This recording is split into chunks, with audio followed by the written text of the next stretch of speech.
El meu camp d'investigació és l'àrea de les malalties neurometabòliques. Són malalties d'origen genètic que afecten la química cerebral. Poden donar un defecte de la utilització de l'energia o un acúmul de substàncies que intoxiquen el cervell.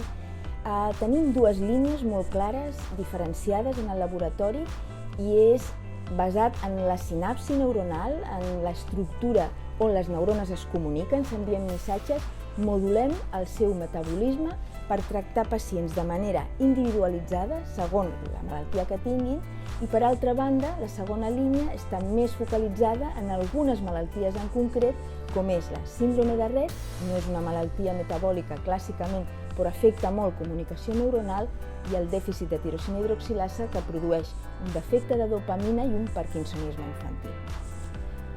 Una dona científica que admiro molt és Rita Levi-Montalcini, una neurocientífica molt innovadora que va desenvolupar estudis sobre un factor de creixement neuronal que té molt a veure amb la maduració i amb el desenvolupament del sistema nerviós, i ho va fer en condicions molt difícils.